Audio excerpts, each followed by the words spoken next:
Assalamualaikum warahmatullahi wabarakatuh. Salam sehat untuk teman-teman semua. Pada kesempatan kali ini, kita akan bahas materi jaringan komputer dan internet pada bab yang ketiga, yaitu menerapkan enkripsi untuk memproteksi data pada saat melakukan koneksi perangkat ke jaringan lokal maupun internet. Nah, pernahkah teman-teman melakukan komunikasi dengan cara berbisik? Nah, saya yakin pernah ya. Nah, kebanyakan kita melakukan komunikasi dengan cara berbisik ini agar orang lain atau pihak ketiga itu tidak bisa mendengar atau memahami percakapan atau informasi yang kita sampaikan. Nah, mungkin juga teman-teman pernah mengamati notif seperti ini di aplikasi WhatsApp. Nah, biasanya ini muncul ketika teman-teman melakukan chat dengan kontak yang baru atau di grup yang baru. Biasanya di situ muncul notifikasi yang menunjukkan bahwa pesan di chat ini diamankan dengan security end-to-end encryption. Nah, pada pembahasan kita kali ini kita akan bahas mengenai enkripsi ini dan bagaimana enkripsi ini diterapkan dalam kegiatan komunikasi khususnya interaksi di layanan informasi di triple W atau web. Nah, kita mulai dari pembahasan mengenai enkripsi itu sendiri. Nah, apa itu enkripsi? Di referensi yang saya baca, di situ disebutkan bahwa enkripsi adalah proses konversi teks biasa atau teks dalam bahasa manusia yang bisa dibaca manusia menjadi teks yang tidak bisa dibaca atau dipahami. Nah, tujuannya sama seperti ketika kita berbisik tadi. Tujuannya adalah untuk mencegah adanya pihak ketiga mengetahui apa yang sedang kita bagikan atau yang sedang kita bicarakan. Nah, kalau dari sisi skemanya bisa kita lihat di sini bahwa yang pertama adalah teks biasa tadi itu dikenai suatu algoritma atau suatu proses tertentu, gitu ya, enkripsi tadi, sehingga dia menghasilkan suatu teks yang telah terenkripsi. Nah, teks di sini itu nanti bentuknya teks yang sudah bukan merupakan teks dalam bentuk bahasa manusia, karena dia memang bentuknya acak seperti itu, teman. Nah, salah satu contoh dari enkripsi sederhana adalah Polybius Square. Nah, prinsip dari Polybius Square ini adalah semua huruf dan angka itu dienkripsi menjadi angka 2 digit, di mana angka 2 digit ini diambil dari nama kolom dan nama baris. Nah, misalnya di situ huruf A ini dienkripsi menjadi angka 1 menjadi angka 11. Sedangkan K ini dia dienkripsi menjadi angka 4 3.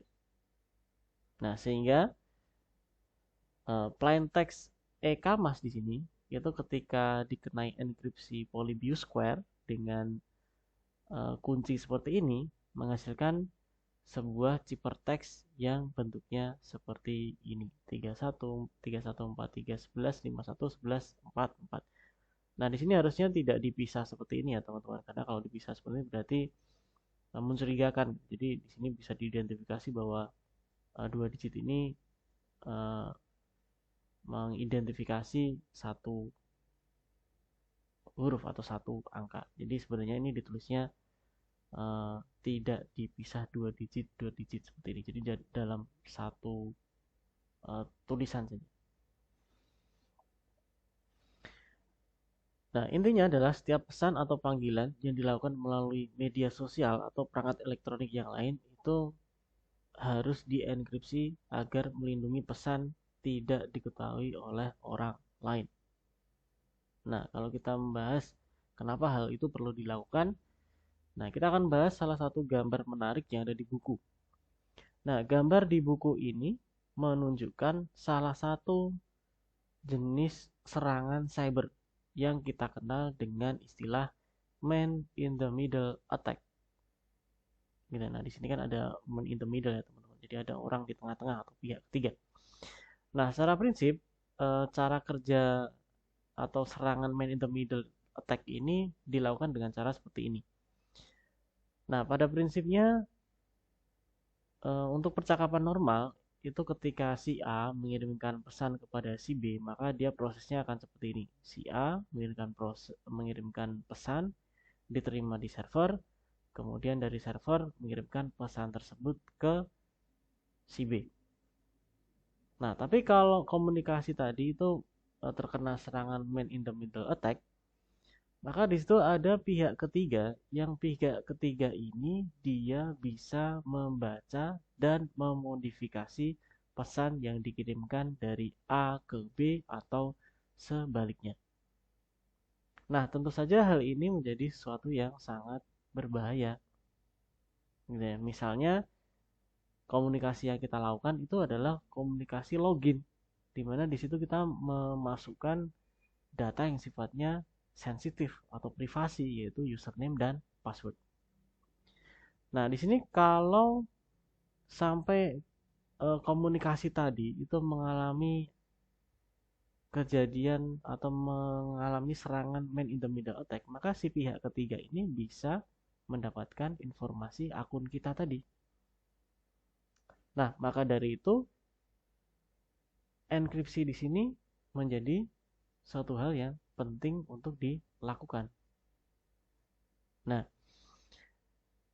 kenapa kok penting? Nah, ini nanti ketika pesan yang dikirimkan dari A ke B ini dienkripsi, maka pihak ketiga ini tidak bisa membaca informasi tersebut dengan mudah.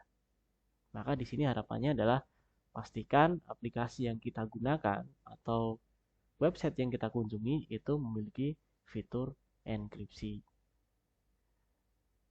Nah, kenapa? Karena ancaman keamanan cyber itu banyak. Gitu ya. Salah satu contohnya adalah seperti yang ditampilkan pada slide. Nah, mungkin teman-teman pernah menjumpai pesan-pesan seperti ini. Nah, ini biasanya di awal-awal pandemi kemarin kita sering mendapatkan pesan seperti ini. Dapat pulsa atau dapat kuota sejumlah berapa giga dari Kemendikbud, misalnya seperti itu. Atau teman-teman dapat undian berhadiah sebesar berapa puluh juta atau ratusan juta dari bank tertentu dan sebagainya. Atau mungkin ada pertanyaan seperti ini, ini linknya bener nggak ya? Gitu. Nah, tapi ketika kita klik di situ, ternyata di situ kita diminta untuk masukkan data-data yang sifatnya sensitif, gitu. Misalnya alamat email, kemudian passwordnya apa, nomor HP, alamat rumah, nama orang tua, dan sebagainya. Nah, data-data tersebut itu sifatnya sensitif, jadi tidak bisa sembarangan diberikan kepada orang lain. Gitu ya. Maka dari itu kita harus selalu mewaspadai hal tersebut. Nah, beberapa jenis serangan cyber yang mungkin ada di sekitar kita gitu ya. Di antaranya adalah seperti ini. Kita bahas sedikit saja teman-teman, di sini ada 6 gitu ya. Sebenarnya serangan cyber ini jenisnya ada banyak, tapi di sini kita bahas 6 saja. Oke, yang pertama adalah malware. Di sini kita bahas virus dan ransomware gitu ya. Ini dua jenis malware yang apa ya, sering kita jumpai gitu ya. Tapi ya semoga tidak sering ya teman-teman ya, karena ini cukup berbahaya. Oke, nah apa itu malware? Malware ini adalah singkatan dari malicious software, atau kalau diterjemahkan itu program jahat. Jadi dia perangkat lunak yang sengaja didesain untuk menimbulkan kerusakan pada sistem komputer, atau perangkat lunak yang didesain untuk melakukan suatu tindak kejahatan. Gitu ya. Nah, yang pertama adalah virus. Virus ini adalah salah satu contoh dari malware itu sendiri. Nah, virus ini melakukan serangan dengan cara menginfeksi program atau file tertentu dan dia bisa juga menggandakan atau melakukan replikasi dirinya sendiri sehingga menyebabkan kerusakan sistem atau kegagalan fungsi dari program. Nah, virus ini atau kebanyakan virus itu hanya aktif ketika dia dieksekusi oleh si korbannya atau si penggunanya itu sendiri. Nah, maka dari itu kebanyakan virus itu dia sering menyamar menjadi file-file yang biasa ada di komputer tersebut atau file-file yang sering dibuka oleh si korbannya. Sehingga ketika dia dengan sengaja gitu ya, membuka file tersebut, maka si virus ini menjadi aktif.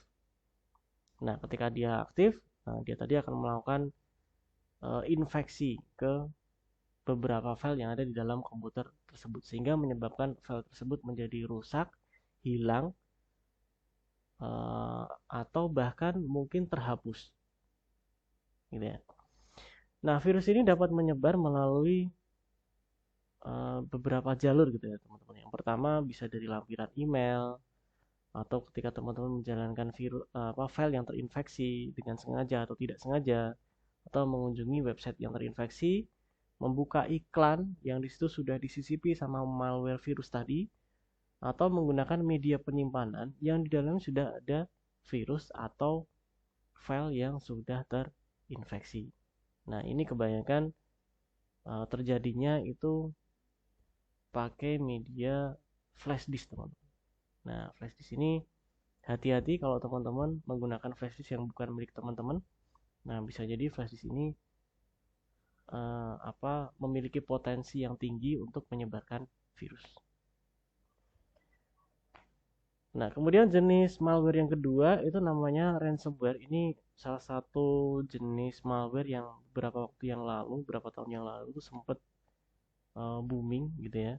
Karena dampak kerusakan yang dihasilkan itu sangat besar. Nah, ransomware adalah malware yang membuat korban itu tidak bisa mengakses data atau file yang ia miliki karena data dan file tersebut itu terenkripsi oleh si ransomware ini. Nah, ini kan merepotkan. Jadi kita sudah tidak bisa membuka file apapun atau data apapun di komputer kita karena datanya tadi udah terenkripsi sama si virusnya atau sama si malware ransomware ini. Nah, ransomware ini digunakan untuk melakukan kejahatan pemerasan. Spesifik ya ini teman-teman karena dia sebutannya ransom. Maka dia pada prinsipnya digunakan untuk melakukan kejahatan pemerasan di mana mereka menyandra data atau file milik korban dengan cara dienkripsi tadi hingga uang tebusan yang ditentukan itu dibayarkan. Nah, namun bisa kejadian jika uang tebusan ini tidak segera dibayarkan dalam rentang waktu tertentu, maka data tersebut itu akan dibocorkan ke publik. Nah, ini kan menjadi sesuatu yang berbahaya, khususnya untuk seumpama data yang dibocorkan ini adalah data-data yang milik sebuah instansi atau sebuah perusahaan berisi hal-hal yang sifatnya itu privasi, hal-hal yang sifatnya rahasia. Maka ketika ini bocor, tentu saja ini menjadi suatu hal yang berbahaya. Nah, ransomware ini dapat menyebar melalui berbagai macam jalur. Nah, bisa melalui akses website yang tidak aman, membuka lampiran dari sumber yang tidak terpercaya, atau membuka tautan berbahaya dari media sosial, SMS, dan sebagainya. Nah, salah satu contoh ransomware yang beberapa tahun lalu sempat populer namanya adalah WannaCry. Nah, ini prinsipnya sama seperti yang kita bahas tadi.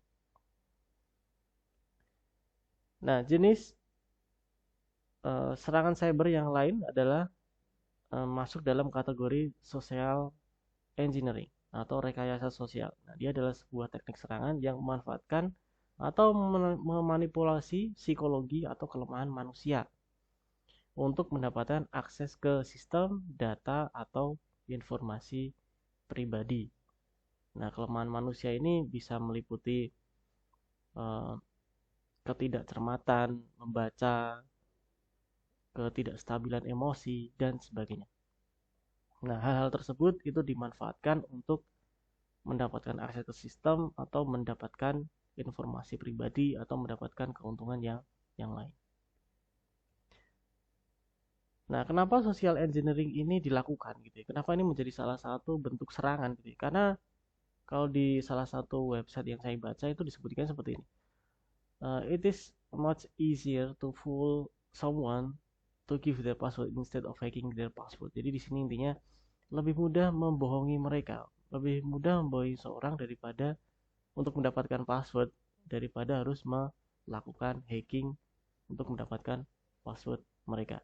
Ini pernyataan yang agak menyebalkan ya teman-teman ya. Tapi kenyataannya memang demikian. Nah, bentuk serangan social engineering yang pertama itu adalah internet fraud. Gitu. Internet fraud itu adalah kegiatan penipuan yang memanfaatkan teknologi internet atau memanfaatkan layanan berbasis online, misalnya email, website, messenger, dan sebagainya, untuk segala bentuk aktivitas penipuan. Gitu ya. Bisa meliputi menyebarkan pesan penipuan, melakukan transaksi, atau mengirimkan hasil penipuan tadi. Gitu ya. Bisa juga dikatakan internet fraud ini adalah segala bentuk kejahatan cyber yang dilakukan dengan memanfaatkan teknologi internet. Gitu ya. Nah, internet fraud ini memanfaatkan ketidaktahuan, ketidakpedulian, dan rendahnya literasi dari korban untuk mendapatkan keuntungan. Nah, internet fraud ini bisa meliputi akses tanpa izin ke sistem komputer, membagikan informasi yang tidak benar, pemalsuan data atau dokumen penting, penipuan untuk mendapatkan uang atau biasa kita sebutnya dengan scam, spionase atau memata-matai atau kita biasa menyebutnya dengan istilah spyware, atau pencurian data, bisa phishing atau identity theft. Nah, kemudian bentuk dari social engineering yang lain itu adalah phishing. Nah, phishing ini adalah upaya untuk memanipulasi atau mengelabui korban dengan cara melakukan komunikasi palsu untuk memunculkan urgensi, keingintahuan, atau ketakutan pada korban sehingga korban mau memberikan informasi sensitifnya ya, untuk mengunjungi tautan berbahaya atau membuka lampiran berisi malware atau melakukan aktivitas tertentu yang dikehendaki sama si phishernya atau si penipunya. Nah, elemen utama dari serangan phishing ini adalah pesan, entah itu pesan dari email, media sosial, atau media elektronik yang lain. Nah, ini social engineering phishing ini banyak kita jumpai, atau bahkan mungkin kita sering mendapatkan pesan-pesan yang berisi spam atau phishing ini, teman-teman. Nah, yang di situ ada tawaran yang menarik, atau ada notifikasi apa gitu dan seterusnya, yang di situ berisi sebuah pesan gitu ya, berisi sebuah pesan dan sebuah link. Nah, ketika linknya diklik, nanti biasanya kita diminta untuk memasukkan data suatu, atau ketika linknya itu diklik, maka akan ada malware yang masuk ke komputer kita. Maka di sini kita harus hati-hati gitu ya, untuk membuka tautan dari sumber yang tidak kita percaya, atau membuka lampiran dari email yang tidak kita kenali emailnya ini dari mana, dari siapa. Nah, biasanya, nah ini yang cukup perlu kita hati-hati. Si phisher ini atau si penipu ini biasanya mengirimkan pesan yang mengaku sebagai orang atau pihak atau instansi yang teman-teman kenali, atau instansi yang berwenang. Sehingga korban merasa percaya dan mau mengikuti petunjuk dari pesan palsu tersebut. Nah, ini hati-hati. Ini sering kita jumpai, bisa dalam bentuk SMS, bisa dalam bentuk pesan WA, pesan email, dan seterusnya. Karena di sini kekuatan utama dari phishing ini adalah pesan.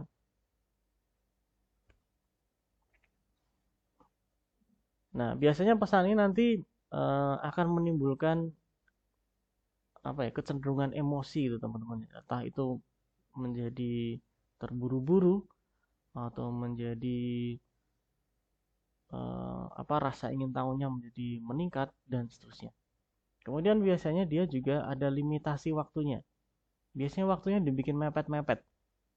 Jadi dibikin mepet-mepet sehingga kita tidak bisa berpikir jernih gitu ya, karena kita terburu-buru, urgensi tadi.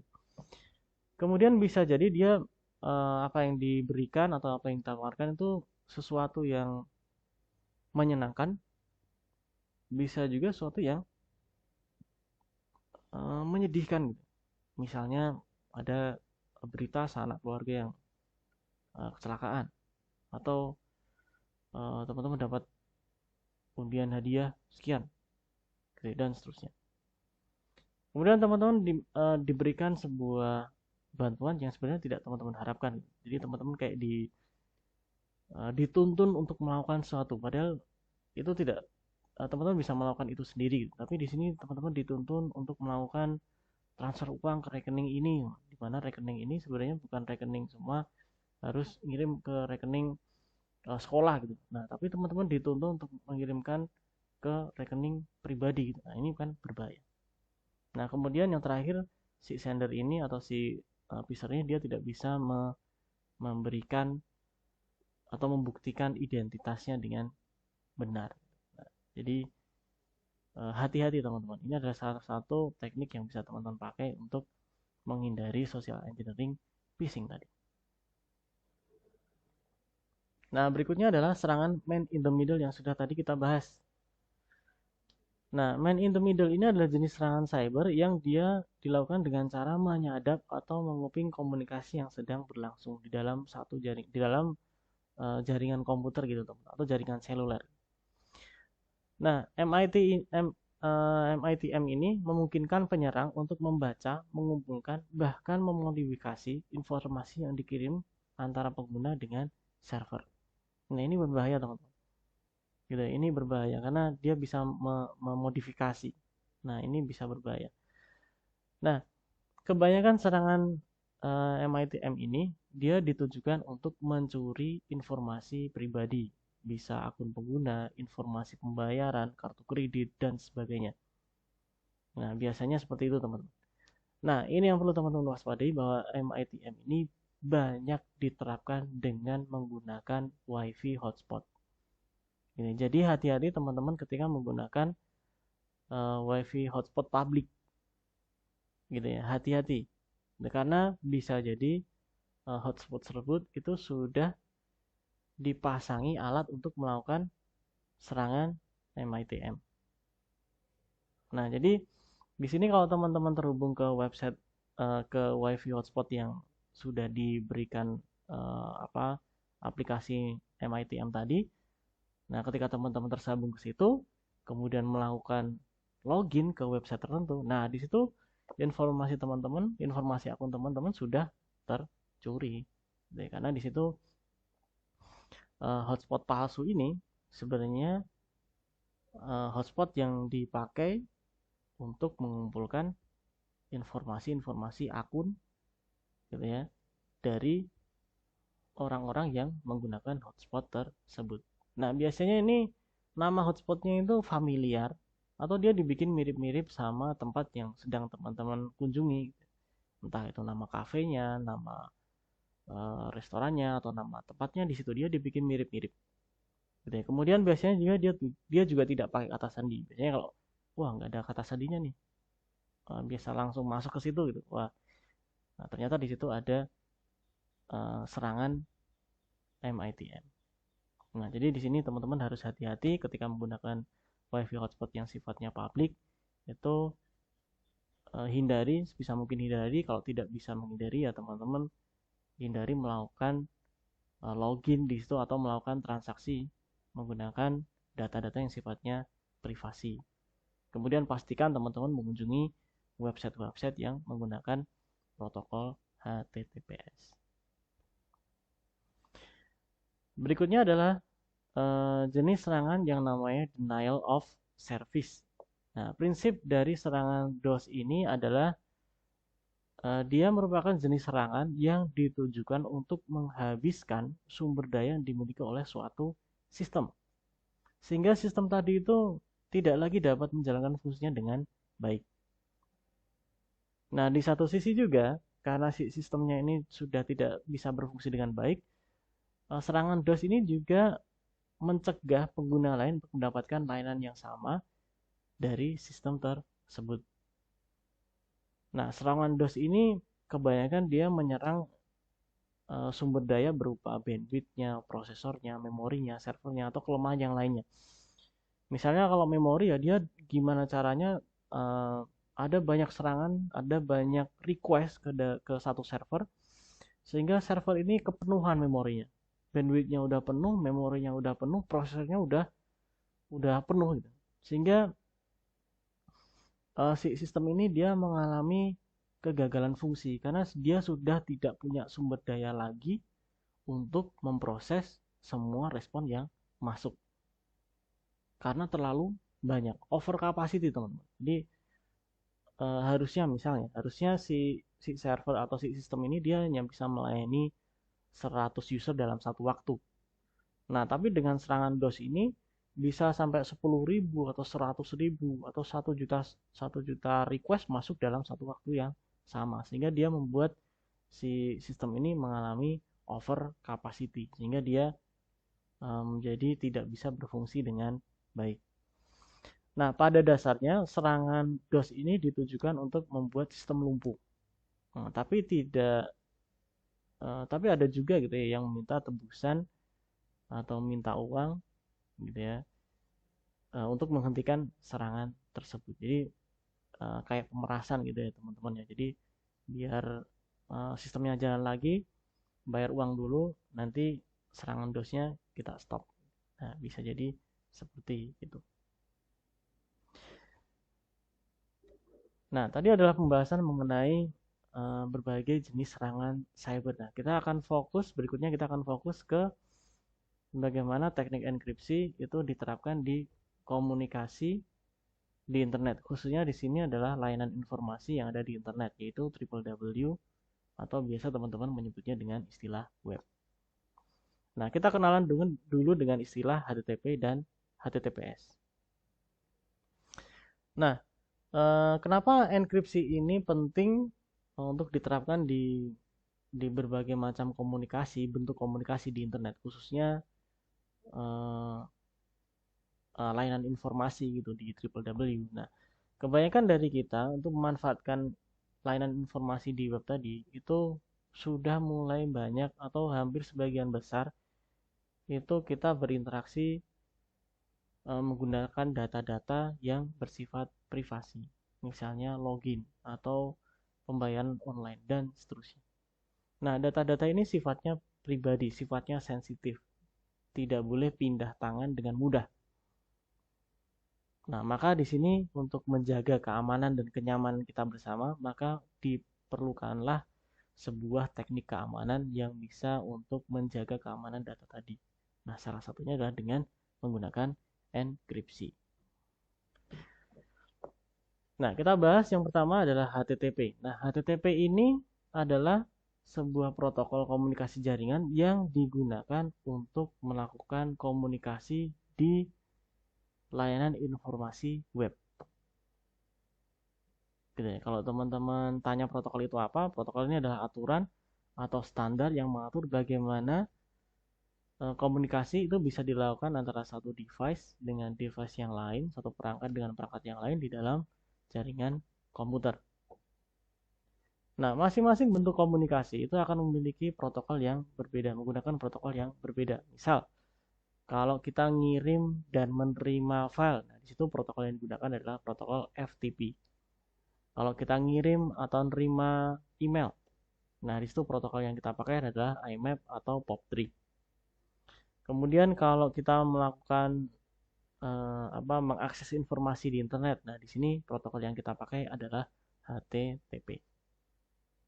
Nah, protokol ini biasanya tidak muncul gitu teman-teman. Jadi ketika protokol ini sebenarnya muncul ketika teman-teman membuka alamat website tertentu, misal www.google.com. Maka di situ sebenarnya ada tulisan HTTP, tapi biasanya di web browser itu disembunyikan. Gitu ya, disembunyikan biar teksnya tidak terlalu panjang dan tidak mengganggu gitu ya. Karena penulisan protokolnya nanti jadi seperti ini, http://www.google.com gitu ya. Nah, kebanyakan orang HTTP ini tidak begitu penting gitu. Yang penting adalah alamat websitenya gitu. Nah, berikutnya memangnya kenapa dengan HTTP ini? Apakah ada masalah dengan HTTP ini? Sebenarnya tidak ada masalah gitu. Cuma HTTP ini dia adalah protokol yang tidak aman. Ya, tidak amannya gimana? Tidak amannya di sini adalah ketika kita melakukan komunikasi dengan protokol HTTP ini, Gitu. Misalnya kita melakukan login ke website yang menggunakan protokol HTTP ini, maka informasi username dan password itu dikirimkan ke server dalam bentuk plain text. Artinya username-nya sama password-nya ini utuh gitu ya, tidak dienkripsi. Jadi kalau usernya A, password-nya B gitu ya, dikirimkannya A dan B gitu. Nah, ini kan menjadi suatu permasalahan gitu. Menjadi permasalahan ketika seandainya proses komunikasi yang kita lakukan itu terkena serangan MITM tadi. Nah, karena protokol HTTP ini memiliki potensi atau kerentanan terhadap keamanan MITM tadi, maka di diperbaikilah sehingga dia menjadi HTTPS, di mana S-nya di sini adalah secure, gitu ya. Nah, bedanya apa? Bedanya adalah data yang dikirimkan menggunakan protokol HTTPS ini dienkripsi dulu gitu, sebelum dikirimkan ke server. Dan dienkripsi, kemudian baru dikirimkan, kemudian di server baru pesan tadi itu didekripsi atau dibongkar gitu istilahnya. Dan ini pun juga berlaku untuk proses sebaliknya. Dari server ke pengguna, itu pun prosesnya juga sama. Dia dienkripsi dulu, kemudian nanti nyampe di usernya, dia akan didekripsi. Nah, permasalahannya di sini adalah protokol HTTPS ini tidak bisa kita pasangkan sendiri dari sisi user. Kita sebagai user itu tidak bisa memasangkan protokol HTTPS ini ke alamat website yang sedang kita kunjungi. Tidak bisa. Nah, HTTPS ini hanya bisa dipasang oleh orang atau instansi yang mengelola website tersebut. Nah, jadi di sini kita sebagai user itu harus pandai-pandai memilih mana website yang aman, mana website yang tidak aman. Nah, terus bagaimana kita mengidentifikasi bahwa website ini itu menggunakan protokol HTTPS atau tidak? Nah, kita bisa mengamatinya dari simbol yang dimunculkan oleh web browser. Misalnya di sini saya menggunakan Chrome, kemudian saya di sini mengetikkan alamat classroom.google.com. Nah, di situ kalau teman-teman cermati di bagian address bar itu kalau ada simbol gembok yang terkunci, ini artinya website ini menggunakan protokol HTTPS. Gitu ya, bentuknya simbolnya seperti ini. Saya pikir untuk semua jenis browser, aplikasi web browser itu bentuknya sama, dia simbol yang gembok yang terkunci. Nah, kalau yang pakai HTTP bentuknya gimana? Biasanya kalau yang pakai HTTP itu dia bentuknya seperti ini, teman-teman. Ada notif not secure. Kemudian ada simbol tanda seru atau ada simbol gembok yang terbuka. Nah, ini berarti website ini menggunakan protokol HTTP. Nah, bisa nggak teman-teman nanti mengidentifikasi website yang sering teman-teman kunjungi ini menggunakan HTTP atau menggunakan HTTPS? Nah, saya yakin bisa ya. Nah, kesimpulannya adalah jika sebuah website sudah menggunakan HTTPS, maka pertukaran data yang terjadi di dalam website tersebut itu akan terlihat seperti sekumpulan kode acak.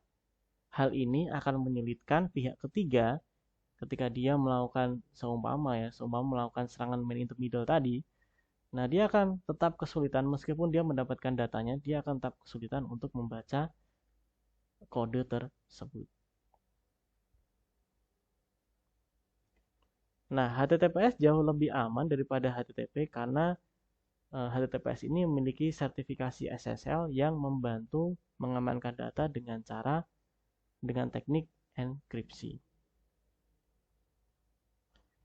Nah, kalau kita membahas memangnya kenapa harus menggunakan HTTPS gitu ya? Kalau seumpama teman-teman sebagai pengelola sebuah website gitu, memang untungnya apa gitu selain dari sisi keamanannya gitu. Nah, ada dua teman-teman. Yang pertama adalah meningkatkan reputasi web. Nah, di sini kalau website teman-teman itu memiliki keamanan yang baik, maka user atau pengguna yang berinteraksi atau menggunakan website tersebut itu akan merasa nyaman di situ. Berbanding terbalik kalau di situ tidak ada sistem keamanan apapun. Nah, bisa jadi website yang teman-teman kelola ini akan banyak ditinggalkan sama penggunanya, karena penggunanya merasa tidak aman karena di situ tidak ada fitur keamanannya. Itu yang pertama. Yang kedua adalah meningkatkan ranking pencarian di aplikasi pencarian. Nah, di sini misalnya adalah Google. Nah, Google ini dia website yang dimunculkan di lembar hasil pencarian halaman 1, 2, 3, dan seterusnya di awal-awal itu kebanyakan website-website yang menggunakan protokol HTTPS. Nah, yang belakang-belakang ini biasanya baru yang menggunakan HTTP. Nah, tapi saya mencoba beberapa kali menggunakan kata kunci yang berbeda, itu sampai halaman 16 gitu teman-teman. Halaman terakhir nih. Ini saya tidak menemukan referensi website yang menggunakan protokol HTTP. Nah, ini ada dua kemungkinan nih. Yang pertama adalah bisa jadi sudah jarang atau sedikit website yang menggunakan protokol HTTP. Atau Google sendiri itu sudah membatasi atau melakukan filterisasi bahwa halaman hasil pencarian itu tidak akan menampilkan website yang menggunakan protokol HTTP. Nah, ini kan menjadi suatu hal yang bisa merugikan gitu ya teman-teman, kalau semua teman-teman ini sebagai pengelola web yang masih menggunakan HTTP gitu ya. Jadi ketika ada orang yang mau nyari website teman-teman nggak ketemu gitu ya, karena sudah difilter sama si Google-nya. Nah, yang terakhir kita bahas mengenai tips berinternet aman. Ini saya ambil dari beberapa sumber. Nah, yang pertama adalah menggunakan secure DNS. Nah, ini teknis ya, teman-teman. Nah, DNS ini adalah sebuah alamat IP yang khusus dipakai untuk koneksi jaringan internet. Nah, biasanya setiap ISP itu dia punya DNS, IP DNS-nya sendiri-sendiri. Nah, harusnya itu aman, teman-teman. Tapi kalau teman-teman mau yang lebih aman lagi, teman-teman bisa menggunakan OpenDNS atau menggunakan DNS publiknya milik Google.